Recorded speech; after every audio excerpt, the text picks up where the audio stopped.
제가 맡은 제목은 이미 거기다 나와 있는 것처럼 이 직분자가 세상 속에서 소금의 역할, 또 빛의 역할을 하는 것, 그 주제에 대한 것입니다. 우선 그 직분에 대해서 조금 생소하게 느껴지시겠지만 직분론의 두 가지를 제가 소개를 먼저 드리려고 그래요. 직분론 하면 보통 뭐 용어를 자꾸 이렇게 많이 만들어서 죄송한데 교회 국한적 직분론이다. 그거는 우리가 흔히 이해하는 겁니다. 그래서 직분이라는 것이 하나님이 주신 직분은 교회 안에, 교회 공동체에만 국한된다. 그런 거죠. 그러면 장로님들, 권사님들, 집사님들. 그러나 세상에서는 무슨 직분을 얘기할 필요가 없다. 이런 식이죠. 거기에 비해서 사회 포괄적 직분론, 이런 용어는 이제 처음 들어보실 텐데, 이건 뭐 사회 포괄적이란 말입니다. 즉, 직분이 교회 안에만 직분이 있는 것이 아니고 이 세상, 사회, 뭐 가정이라든가, 뭐 정부라든가, 뭐 학교라든가 이런 영역에도 하나님이 직분을 허락하셨다. 좀 포괄적이다. 이제 그런 것을 사회의 포괄적 직분론이다. 그렇게 얘기할 수 있는 거죠. 예를 들면 가정에는 어머니와 아버지가 있고, 학교 같으면 교사, 또 행정 직원이 있고, 또 정부 같으면 위정자가 있고, 장관이 있고, 이런 것들도 성경적으로 직분이라고 얘기할 수 있다. 그렇게 보는 입장입니다. 사회 포괄적인 직분론이 그러면 성경의 지지를 받는 것이냐라고 질문을 하신다면 아주 직접적으로 언급된 것은 없습니다.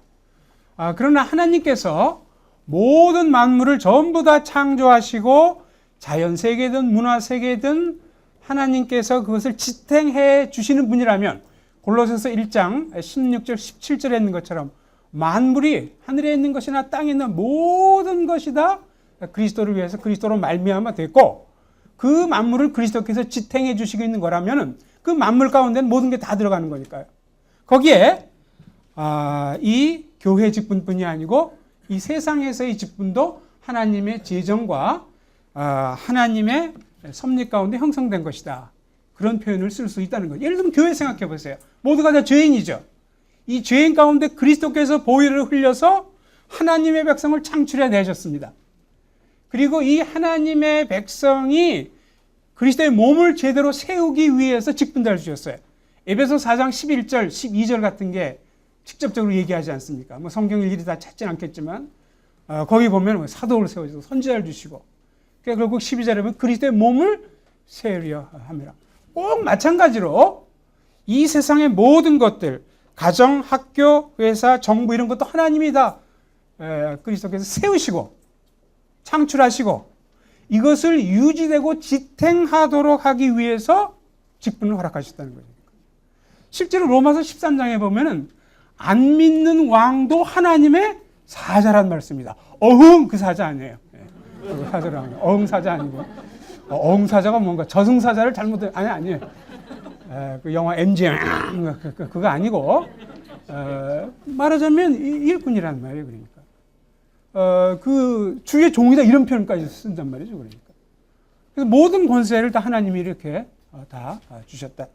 베드로전서 2장 13절 같은데 인간에게 세운 모든 제조를 주를 위해서 순종하라. 그래서 왕이나 방백들이나 그 사람들이 안 믿는 사람인데도 순종하고 그들이 특별히 기독교 신앙을 핍박하고 해악을 끼치지 않는 이상 순복해야 된다. 이렇게 이런 규절들을 볼 때 이 세상 어머니, 아버지, 과장, 팀장 이런 모든 세상의 직분도 하나님께서 허락하신 것이다. 그것이 사회의 포괄적 직분론이다. 그렇게 말씀을 드린 것입니다. 근데 사회 포괄적 직분론을 견지한다면 이런 유익이 있어요. 예를 들면 내가 과장이다. 마케팅 파트의 뭐 팀장이다 이럴 때 그것이 하나님이 내게 허락하신 것이다. 전 이 표현을 이제 직달적이라는 말을 썼습니다. 직달적이 우리 집사람이 굉장히 싫어하는데 이상한 용어를 썼다고. 직접 하나님께서 주신 것에 이런 뜻이죠. 뭐 직접 받은 것, 준 것, 그걸 줄여가지고 한 말입니다. 전 크게 잘못했다고 생각하지 않는데 쫑코를 많이 먹었어요. 근데 그러니까 하나님이 직접 내게 이렇게 주신 것이다. 만약 어떤 분이 교회에서 장로 역할을 하시면서 이거는 노회원들이나 또 목사님이 이런 직분을 허락하고 이렇게 생각하고 뭐 그런 면도 있죠, 간접적으로. 그러니까 궁극적으로 하나님이 장로직을 나한테 주셨다 한번 생각해 보세요. 그걸 제가 직달적이라고 얘기하는 겁니다. 훨씬 더 달라지죠. 우선 그 하나님이 직접 이런 걸 주셨다. 나를 위정자로 하나님이 나를 이 직분을 내게 주셨다. 나를 팀장으로 세워. 내가 국어교사로 하나님이 나를 세우셨다. 이렇게 한번 생각해 보세요. 거기서 굉장한 신앙적인 어떤 그 부흥이라 할까, 개인적으로 그걸 겪게 되죠. 하나님이 나를 사랑하시는구나. 나를 사랑하셔서 특별히 이런 은혜를 주셨구나. 바울이 사도의 그것을 은혜라고 그랬죠. 나의 나 된 것이 하나님의 은혜로 된 것이다. 우리는 사도들은 아니지만 마찬가지로 그렇게 생각할 수 있다는 거죠.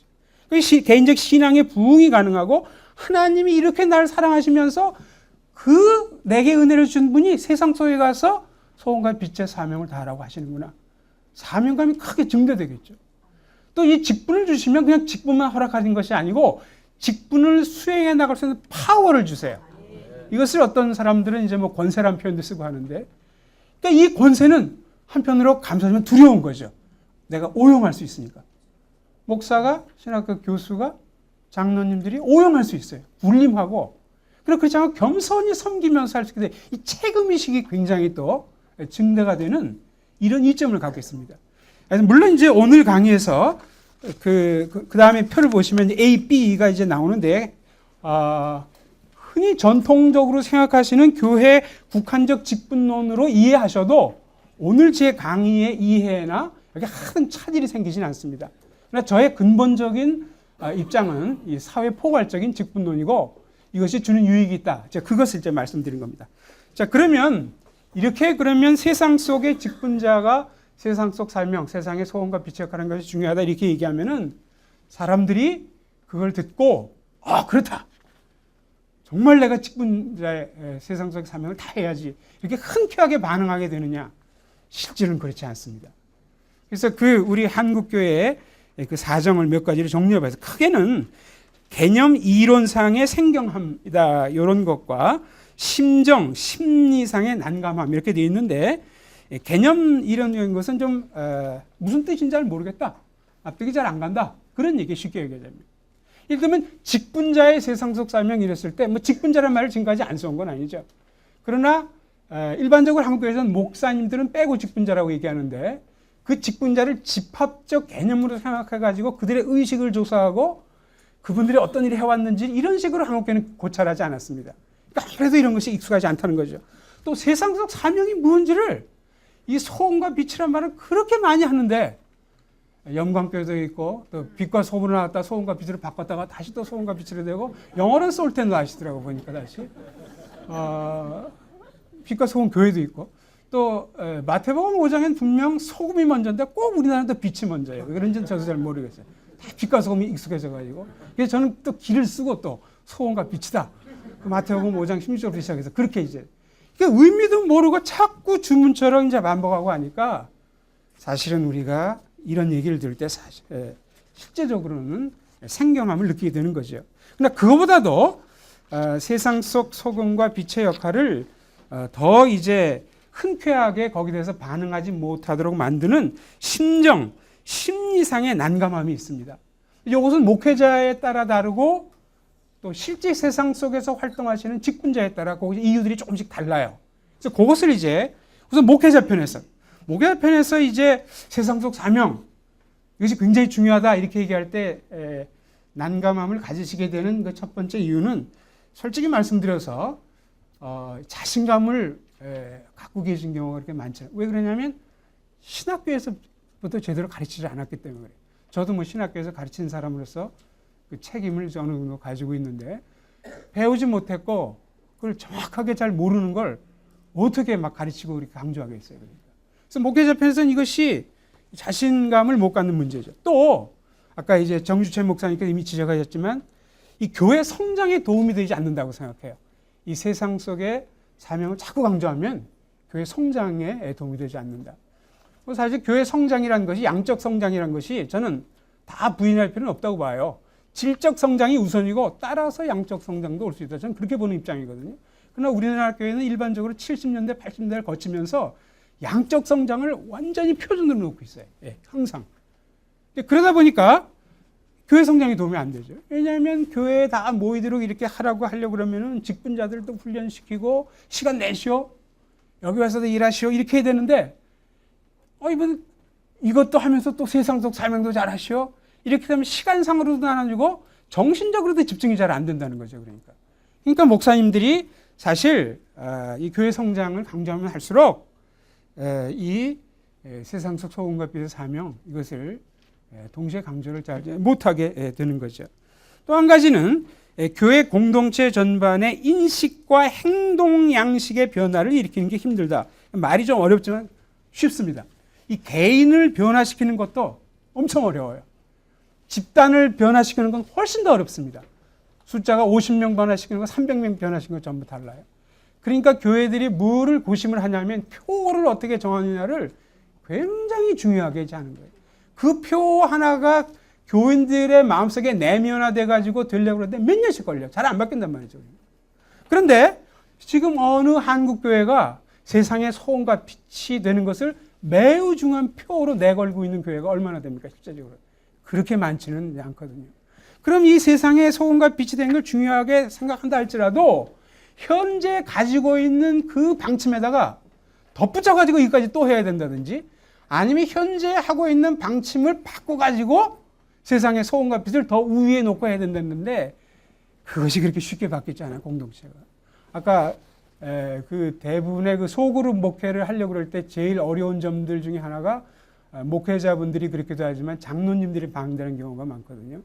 그 참 그거 하나 바뀌어도 쉽지 않은데 게다가 세상의 소금과 빛을 아주 중요한 교회의 방침이다. 이걸 해가지고 성공하기라는 것은 거의 힘들죠. 그러니까 목회자들은 이 세상 속 사명을 그렇게 흔쾌하게 여기자. 생리가 그렇습니다. 그럼 이게 목회자들만 어려우냐? 아니에요. 직분자들도 어렵습니다. 직분자들은 왜 어려울까요? 세 가지.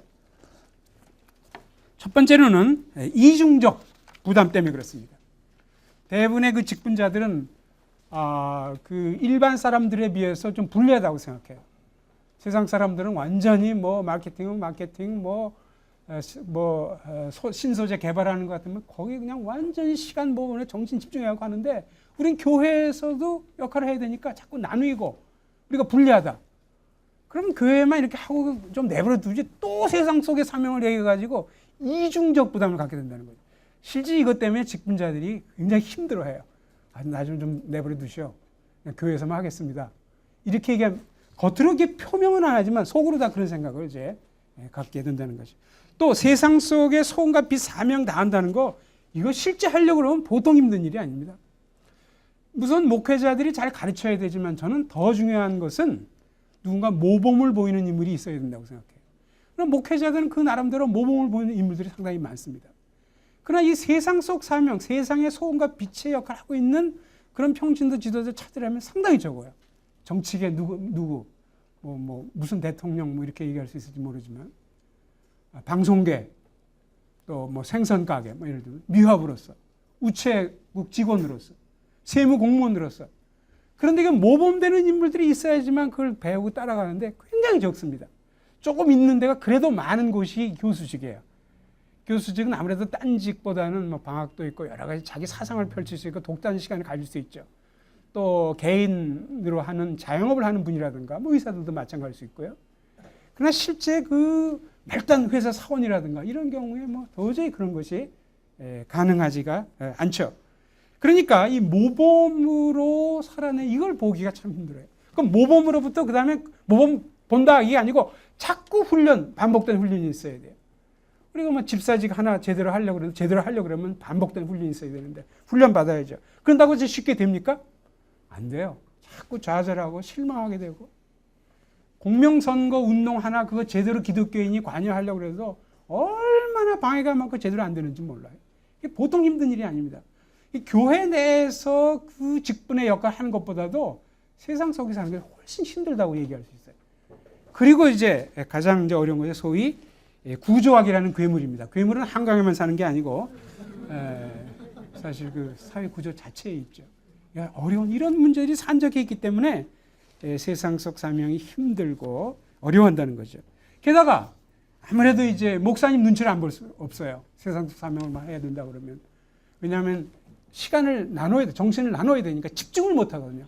헌금도 어떨 때 이렇게 나눠서 하고 왜 이분이 이게 11조가 떨어졌을까? 뭐 어쩌다 그런 생각을 하기도 하고 그러니까 목사님 눈치도 봐야 되지만 같은 동료 직분자들 눈치도 봐야 돼요. 나도 같은 직분자인데 왜 당신은 새벽기도 4번밖에 안 나오냐? 다 7번씩 나와가지고 이거 다 하는데 라든지 그런 불협화음 같은 거 이제 생기게 되죠. 그러니까 이런 요인들이 다 겹쳐가지고 사실 어떤 의미에서는 목회자에 못지않게 세상 속을 살아가는 직분자들이 세상 속의 소금과 빛의 역할을 상당히 두려워하고 잘 안 하려고 그런다는 거죠. 그럼 여기서 끝나느냐? 그리고 저는 내려갈까요? 아니죠. 그렇다면 이 강의를 할 필요도 없죠. 그것이 아니죠. 거기 적힌 것처럼. 그러나 그리스도인들이 세상에서의 사명 수행과 관련하여 이론적으로 아무리 낯이 설고 심리상으로 난감함이 크다고 해도 그것 때문에 세상의 소금과 빛 되기를 포기할 수는 없는 일이다. 왜냐하면 그리스도인이 세상의 소금과 빛이 되는 것은 우리가 취사 선택할 수 있는 사안이 아니라는 거죠. 안 하면 할 수 없고 하면 더 좋고 그게 아니라는 거예요, 이것이. 그건 그리스도의 명령이고 성경의 가르침이고 우리가 그걸 등한시해서 그렇지. 안 하면은 안 된다는 거죠, 이것이. 그리스도인을 향한 하나님의 중차대한 사명의 과제입니다. 어렵다고 안 할 수 없어요. 맞죠? 어렵다고 우리가 복음 전파 안 해도 되겠습니까? 어렵다고 내 죄성과 싸우는 거 안 해도 되겠습니까? 모든 건 다 어려워요. 어렵지만 그것이 하나님이 원하시는 것이고 성경의 명령이라면 해야죠, 그러니까.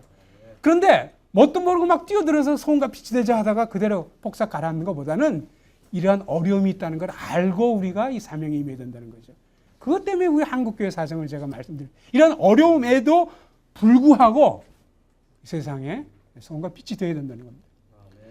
이 세상에 소금과 빛이 된다고 그럴 때 지금 한국교회에서 또 많이 지금 고찰하지 않은 것 중에 하나는 도대체 세상이란 말이 무엇인가? 이 말에 대해서 성경에 굉장히 많이 나오지만 많이 고찰은 없었습니다. 그래서 아주 기본적으로 세상이란 의미를 두 가지로 설명을 드리면 우리가 아주 잘 아는 요한복음 3장 16절에 보면은 하나님이 세상을 이처럼 사랑했다. 이 경우는 그냥 쉽게 세상 사람들 이렇게 바꿔도 크게 신학적으로나 실적으로 문제되지 않을 것입니다. 이 세상 사람들을 하나님이 사랑하셨다. 그러나 같은 요한이 쓴 글인데도 요한 1서에 보면은 이 세상이나 세상에 있는 것들을 사랑치 말라. 누구든지 세상을 사랑하면 아버지의 사랑이 그 속에 있지 아니하니 세상에 있는 모든 것이 육신의 정욕과 안목의 정욕과 이생의 자랑이니 다 아버지께로 쫓아온 것이 아니라 세상으로 쫓아온 것이라. 여기는 오히려 사랑치 말라라고 얘기하고 있습니다. 이것은 아마 세상 사람들의 세상 정신 그렇게 얘기해야 되겠죠. 하나님을 거스르는 이 탐욕스러운 마음, 이것을 육신의 정욕이라고 하고 눈을 통해 들어오니까 이것을 안목의 정욕이라고 그러고 자신의 조건, 재능, 업적 하나님을 물리치고 내가 잘났다. 이게 바로 이생의 자랑이죠. 이러한 세상 정신, 이것은 절대 우리가 사랑하면 안 된다는 겁니다. 그러니까 여러 세상에 대한 의미가 학자들이 7개, 8개로 나누지만 가장 기본적으로 정의하면 그거예요. 세상 사람들은 우리가 사랑해야 되고 세상에 타락한 가치관에는 나 자신 팔아먹어서는 안 되고 이걸 좀 더 종합적으로 한 것이 요한복음 17장 11절부터 19절에 예수님의 대제사장의 기도에 나와 있습니다. 이 세상이라는 말 앞에 나와 있는 전치사 세 가지를 제가 부각시키고 싶어요. 제일 첫 번째 세상에 이렇게 되어 있는데 영어로는 in the world, in the world. 이것은 주님께서 나는 세상에 더 있지 아니하오나 이런 표현을 써요. 무슨 뜻일까요? 주님 돌아가신다는 거죠. 제자들은 세상에 있고 난 세상에 있지 않는다. 그러면 우리가 목숨을 부지하고 있는 한 우리는 항시 자신을 세상 속의 존재로 그렇게 의식을 해야 된다는 거예요. 우리는 절대 세상을 떠날 수 없다는 거죠. 왜냐하면 하나님이 세상 사람들을 우리 사랑하려면 우리도 세상 사람을 같이 살아야죠. 그래서 in the world의 정신을 가져야 된다. 근데 그렇게 하다 보면은 자꾸 이 세상 정신이 동화가 되겠죠. 육신의 정욕, 안목의 정욕, 이생의 잔에 빠지기 쉽습니다. 그래서 그렇게 하지 말라고 하는 것이 세상에 속하지 않아야 된다. 영어로는 of the world. 우리는 세상에 있지만 세상에 속해서는 안 된다. 그거 어떻게 하란 말이냐?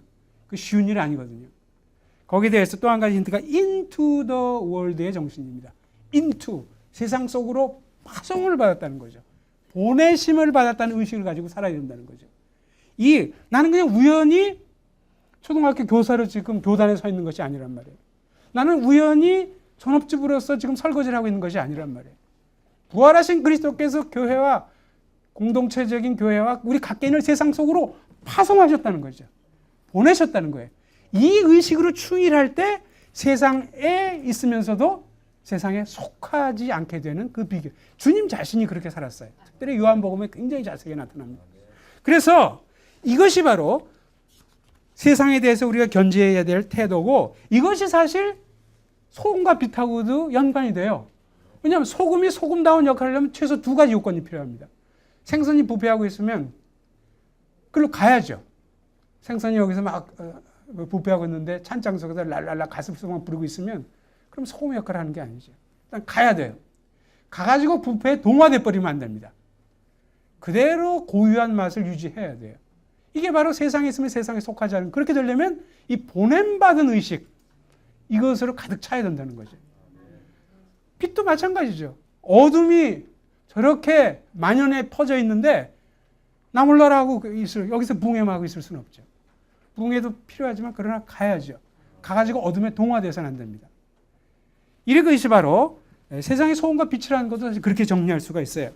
세상의 소금이다 얘기할 때 소금이 하는 역할이 두 가지라는 거죠. 첫 번째는 부패 현상을 방지하는, 그건 뭐 우리가 다 아는 거죠. 부패 현상을 방지하는. 그래서 우리가 세상의 소금이 되어야 된다는 것은 세상에 만연한 부패와 죄악을 그대로 방치하지 않고 어떨 때 예방하고 맞서 싸우고 필요한 조치를 취하는 것. 그것이 세상의 소금의 역할을 하는 거죠. 그러나 그것만으로 끝나지 않습니다. 소금은 또 이 조미 효과를 낸다. 많은 성경학자들이 그걸 얘기해요. 우리가 아는 것은 소위 감칠맛을 내는 거죠. 그러니까 부패 방지뿐만이 아니고 이 세상 사람들의 삶의 질을 높여주는 이런 적극적 역할도 하는 것이 세상의 소금으로 살아가는 역할이라고 얘기할 수 있어요. 사람들의 불행과 고통과 핍절과 이것을 되었으면 경감시켜서 성경이 중요하게 여기는 이 가치관들, 아름다움, 우정, 신의, 충절, 이 좋은 것들을 극대화시키면서 이 세상 사는 맛을 더 높은 수준으로 끌어올리는 것. 이 두 가지가 함께 소금의 역할이 나타납니다. 빛의 역할도 마찬가지입니다. 빛의 역할에 대해서도 그리스도인들은 어둠을 노출하고 무력화하고 축출함으로써 세상의 빛 노릇을 한다. 아까 말씀이 그것이죠. 그러나 동시에 이러한 세상의 어두운 상태, 사람들의 악한 행위, 영적 무지, 도덕적 타락, 이걸 그냥 드러내고 지적하고 이것만으로 끝나서는 안 됩니다. 거기서 한 걸음 더 나가서 세상들에게 참된 것이 뭐냐, 선한 것이 뭐냐, 바람직한 것이 뭐냐, 이러한 것을 예시하고 안내해주고 이렇게 살면 됩니다. 이렇게 하면 됩니다. 라고 하는 적극적인 역할까지도 해야 된다는 거죠. 그러니까 이것이 빛의 역할이다. 그렇게 얘기할 수 있습니다. 그래서 이 두 가지를 종합적으로 정리하면은 이렇게 설명을 드릴 수가 있습니다. 그리스도인은 제가 이제 그리스도인의 세상 속 사명을 소금이든 빛이든 합쳐서 이렇게 얘기해요. 그리스도인은 세상 속의 악, 부패, 어둠을 드러내고 방지할 뿐만 아니라 세상 속에 긍정적이고 바람직한 가치들이 실현되도록 힘쓰므로써 받은 바 소임을 다하는 것이다. 그래서 종합적으로 우리의 세상 또 세상에서 소금과 빛의 역할이다. 그렇게 말씀을 드릴 수 있습니다. 만약 이제 뭐 중요한 내용을 다 해서 제가 내려가기도 하는데요. 또 그러면 또 안 되니까. 구체적인 실현의 길을 제시를 안 하면 또 하나 이론으로 끝날 수가 있습니다. 그래서 마지막 섹션에 그거 조금 말씀드리고 이제 하겠습니다. 그럼 구체적으로 내가 어떻게, 누구든지 간에 어떻게 세상에 소금과 빛이 될 수 있습니까? 이렇게 저한테 질문한다면은 그 구체적 실현의 길을 좀 여기 소개를 했어요. 이 구체적 실현도 여러 가지로 할 수 있어요. 예를 들면 복음 전도도 세상의 소금과 빛 역할을 하는데 굉장히 중요한 겁니다. 그것만큼 사람들을 완전히 변화시켜 놓은 게 없기 때문에. 그러나 그걸 제가 오늘 여기서 다루진 않겠습니다. 근데 그게 중요하지 않든지 무시해서가 아니고 저는 너무도 사람들이 간과하고 있는 한 면을 말씀드리고 싶은 것이니까요. 또 세상 속에서 소금과 빛의 사명을 하는데 내가 회사의 신의회에 나가서 거기서 목사님 모시다가 메시지 듣고 또 뭐 하겠다. 또 내가 이 회사를 나의 전도처로 삼아가지고 영혼 구원을 하겠다.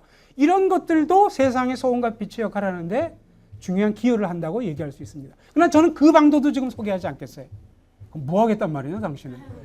저는 여기서 그냥 일상생활 자체, 우리가 일상적으로 하는 것들, 전업주부면 전업주부로서 애 키우고 가계부 정리하고 그 일상적으로 하는 거, 이런 거를 통해서 세상에 소금과 빛을 하는 이 방도가 있다는 거죠. 그러니까 교사면 교사로서, 수학교사로서, 유정자면 유정자로서, 미화부면 미화부로서, 생선 가게를 운영하시는 분은 그런 것으로서 누구든지 간에 거기에 대한 그 힌트가 골로새서 3장 22절부터 24절에 나타납니다. 그러니까 평소 활동 자체를 매개로 해서 이루어지는 그러한 사명 감당을 제가 말씀드리고자 하는 것입니다.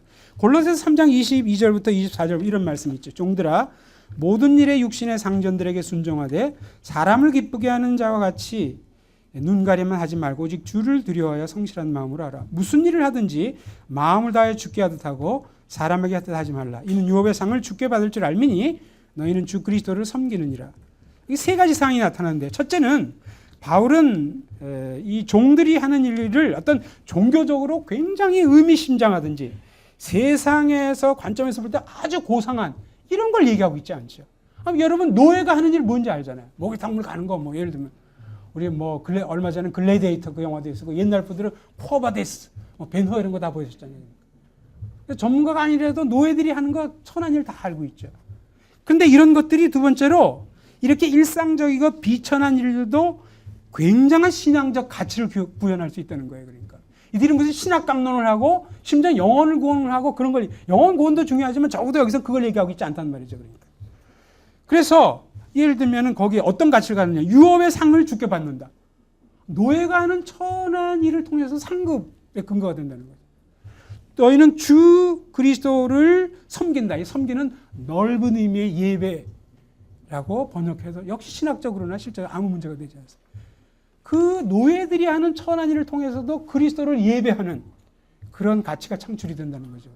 그래서 이것은 무슨 영혼공을 한다든지 아니면 가정 일을 이제 접어두고 또 새로운 무슨 기독교 사역을 해가지고 세상의 빛과 소금이 된 그걸 얘기하고 있지 않습니다. 뭐 그런 것도 중요해요. 저는 그거보다는 그 일 자체로서, 그 일 자체를 함으로써 그러면 이러한 신앙적 가치가 저절로 생기느냐? 그렇지 않다고요. 셋째 포인트는 적어도 그런 활동에 참여하는 그리스도의 노예편에서 올바른 마음 자세가 준비되어야 돼요. 뭐라고 얘기하냐면 마음을 다하여 주께 하듯 하고 주를 두려워하여 성실한 마음으로 하는 거예요. 주를 두려워해서 주님이 거기서 다스리고 계시고 주님이 유지하고 계시다. 노예가 안 믿는 상전을 모시거든 말이죠. 그 정신으로 하면은 그것이 놀라운 신앙적을 갖추고 가치를 지니게 되고 그걸 통해서 그리스도를 예배하는 일을 한다는 거죠. 제가 요 사명을 말씀드리려고 하는 거예요. 아까 복음 전도도 중요하고 회사에서 신의회 활동에 이런 걸 통해서도 세상 속의 빛과 소금 다 할 수 있지만 그게 아니고 그냥 우리의 평상적인 직업의 활동과 이런 노력을 통해서 세상 속의 소금과 빛의 역할을 할 수 있는 그 방도를 소개하려고 그러는 거죠. 이러면 굉장히 기대를 높여주는데 저 친구가 무슨 얘기를 하려고 그러나 사실 좀 굉장히 괴롭습니다. 왜냐하면 제가 뭐 세상 속의 삶을 제대로 살고 있지 못하거든요. 저는 그 수원에 있는 한 신학교에서 주로 조직신학을 가르치고 학생들의 조직의 쓴맛을 보여주는 그런 역할을 하고 있기 때문에 조직신학이 어려우니까 제가 늘 그런 얘기를 하죠. 그래서 이 학생들은 우선 조직검사부터 시작해서 그 다음에 이제 사실 세상의 삶이 뭔지를 몰라요. 그래서 이 강의를 할 때 제일 어려운 것이 그겁니다. 세상에 어떻게 살아야 된다. 구체적으로 당신 뭘 위해서 할 거냐. 밤낮 신학교에 처박혀가고 있는데 여기서 이제 제가 저희 집사람의 도움을 받았습니다. 여기서 이제 점수를 따가지고 사랑받는 남편이 되기 위해서 어쩔 수 없이 이걸 해야 되는데 그게 뭐냐 이제 그걸 이제 말씀드리고는 그래서 그걸 이제 말씀드리면서 3단계를 제가 사명 실현을 위한 점검 단계들 자기 스스로 점검을 해보시라는 거죠. 첫 단계와 두 단계가 있을 때 구체적인 시행 방침이 빛을 보기 때문에 그렇습니다. 첫 번째는 하나님과의 친밀하고 살깊은 교제가 있어야 돼요. 이것이 없이 세상 속 그건 불가능합니다. 그건 완전 불가능해요. 그러니까 평소에 하나님과 관계가 깊이 개발되어 있어야 된다. 그래야지 주님의 사명을 주신 거죠. 주님으로부터. 그러니까 이건 너무도 당연한 겁니다. 두 번째는 세상 속으로 아까 보냄받은 의식을 가지고 있어요. 이건 아까 이미 말씀드렸어요. 이것이 없으면 안 돼. 하나님과의 관계가 아무리 깊어도 그 하나님과의 깊은 관계를 주로 교회 내에서 주일 예배 드릴 때만 연관이 된다라고 그렇게 생각하면은 그럼 안 되죠. 그러니까. 그래서 두 번째 단계가 필요합니다. 그리고 구체적인 시행 방침. 세 번째 단계가 이제 필요하다. 그래서 구체적인 시행 방침이 제가 그 목사로서 신학교에서만 가르치고 있기 때문에 별 도움이 안 되는데 제가 집사람의 도움을 받았다는 것은 그 저희 집사람이 몇 년 전부터 영어 공부방을 이제 운영을 하게 됐어요. 집사람이 그걸 이제 운영을 하다 보니까 아무래도 이제 저하고도 얘기도 하게 되고 그러다 보니까 저 기도하게 되고 애들을 제대로 하려면 이렇게 해야 된다 하다 보니까 어느 사이 제가 동역자가 되어버렸어요. 실제 가르치는 건 저희 집사람이 다 해요. 그렇지만 이것이 정말 하나님 앞에서 올바른 것이 되기 위해서 그렇다고 영어 공부방이 전도를 하는 모임은 아니거든요. 또 뭐 거기서 뭐 어린이 공부방 신흥회 이걸 조직하는 것도 아니죠. 그냥 영어 가르치는 거예요.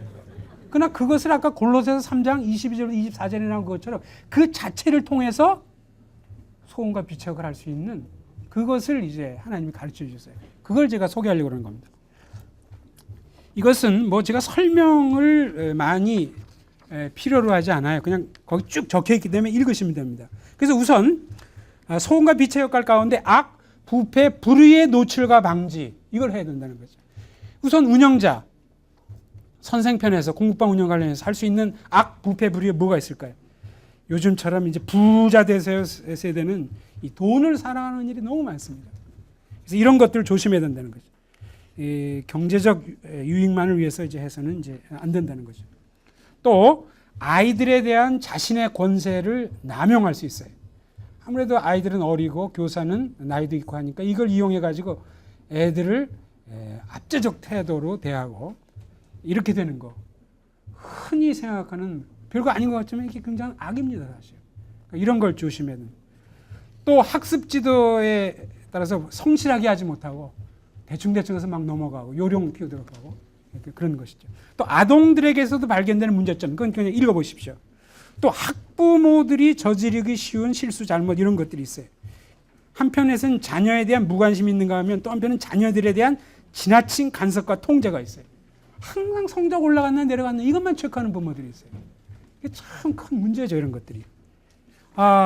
그 다음에 이제 이러한 악, 부패 잘못된 것을 예방하고 할 뿐만이 아니고 적극적으로 긍정적이고 바람직한 가치들이 실현되는 거 이거를 또 생각해야죠. 역시 이제 운영자 편에서 생각할 수 있는 것은 실현해야 될 이상과 가치는 주님께서 거저받았으니 거저주라. 저는 굉장히 중요한 원리라고 생각합니다. 물론 그렇다고 공부방 운영은 자선 사업은 아니기 때문에 돈을 하나도 안 받거나 그러지는 않죠. 그러나 근본적인 자선 우리는 다 거저받았어요 주님이. 우리의 영생부터 목숨부터 은사부터 그걸 권세를 부리면서 우리가 누려야 된다라고 할 자격이 없습니다. 섬김의 삶을 끊임없이 연습하는 것입니다. 그 아이들에 대해서도 그 아이들도 하나님의 형상을 따라 지음받은 귀한 존재들이다. 그들도 인격적으로 존중을 받아야 됩니다. 어떻게 하면 아이들의 유익을 꾀할 수 있을까? 대개 뭐 공부방 운영이나 세상 사람들이라는 건 결국은 선생 유익이잖아요. 자기 유익에서 그것이 아니고 어떻게 하면 이 아이들의 유익을 꾀할 이걸 늘 생각하는 거죠.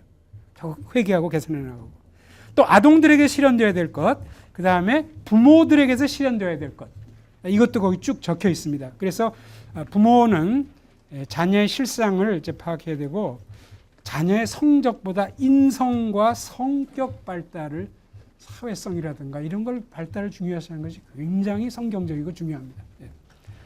또 부모는 항상 자녀를 사랑해야 된다는 거죠. 강의를 마치면서 전 두 가지 말씀드리겠어요. 이 세상 속 사명 요걸 제대로 수행하려면 동역자가 있어야 됩니다. 저희 집사람은 행복하죠. 저 같은 동역자를 뒀으니까. 자화자찬의 극치죠. 근데 뭐 의도적으로 그런 건 아니에요. 하다 보니까 자꾸 얘기하게 됐고 또 이제 저희는 이제 그 주일 저녁이나 뭐 토요일 저녁에 가족이 모여서 이제 콰이타임 쉐어링하고 기도해주고 그런 시간이 일주일에 한 번씩 있는데 그럴 때도 매번 그 아이들 가르치는 것과 관련해서 기도 제목이 올라오고 하니까. 그래서 이제, 근데 이것이 꼭 뭐 부부일 필요는 없죠. 신앙의 선배일 수도 있고, 어떤 단체의 그 지도자일 수도 있고, 아니면 교회 목회자면 더 좋죠. 그래서 이러한 그 멘토 성격이기도 하고, 이렇게 이 동역자가 없이 혼자서는 절대 할 수 없어요. 굉장히 힘든 일입니다. 또 이게 마음에 맞는 일에서는 그룹을 형성한다면 더 좋겠고. 두 번째는 저는 여기서 영어 공부방 운영과 관련해서 소원과 빛의 사명이 감당한 게 무엇인가를 자세하게 6가지 분야로 나눴습니다. 여러분은 이제 가셔서 여러분의 영역에서 그 해당되는 걸 하세요. 강남에서 살고 있는 고3 어머니다. 굉장히 생각해야 될 게 많겠죠. 그걸 구체적으로 적으시라는 겁니다. 뭐 제가 나이 들으면 좋은데 그럼 제가 간호사가 해줘야지, 뭐 방송국 PD가 해줘야지, 뭐 제가 뭐 어떻게 다방 레지도 아니고 다방면으로 어떻게 뛰겠어요. 각자가 하시라는 겁니다. 예시를 한 겁니다.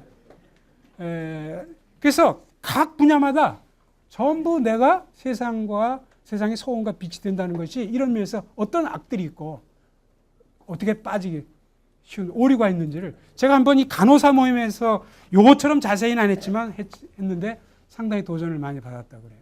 자기들이 정말 간호사로서 환자를 대할 때 어떻게 해야 되는지 이런 걸 해보겠다는데 마찬가지입니다. 그래서 그런 것을 해보시라는 거죠. 사실 이 직분자여 세상의 소원과 빛이 되라 약간 선동성 제목을 정했지만 사실은 그것이 제가 과장한 게 결코 아닙니다. 교회를 보면은 세 층을 얘기할 수 있어요. 목회자층과 그 사역자층 보통, 그 다음에 직분자층, 그 다음에 비직분자층 세 층으로 나눠집니다. 근데 이 가운데서 그래도 이제 신앙적이 많이 활성하고 성숙한 분들은 일반적으로 목회자라고 얘기할 수 있겠죠. 근데 목회자분들은 세상의 소원과 빛의 역할을 하기에 부적합한 것이 세상의 침투에 들어가 살질 못합니다. 목회 영역에서는 그걸 다 할 수가 없어요. 그 면에서 목회자들보다는 직분자들이 중요하다는 거죠. 또 비직분자들도 세상 속에 침투해서 사는 건 다 똑같아요. 그런데 일반적으로 개인에 따라서는 비직분자도 굉장히 성숙한 사람이 있겠지만 일반적으로는 비직분자보다는 직분자들이 신앙적으로 성숙해 있다는 거죠. 그러니까 신앙의 성숙도도 돼 있고 세상의 침투성의 조건을 두 가지를 다 겸비한 것이 누구냐? 바로 앉아계신 직분자 여러분들입니다. 그러니까 여러분이 안 하시면 세상의 소금과 빛이 될 수 없어요. 여러분이 안 하시면 안 됩니다. 이사야가 그 하나님의 거룩하신 그 모습 보고 누가 우리를 위하여 갈 걸 때 내가 여기 있나이다. 나를 보내소서. 바로 오늘 우리에게 주는 정말 중차대한 그런 부르심이고 사명이다. 우리도 정말 내가 여기 있나이다. 나를 보내소서 이런 반응으로 일관할 수 있으면 너무 좋겠습니다. 감사합니다.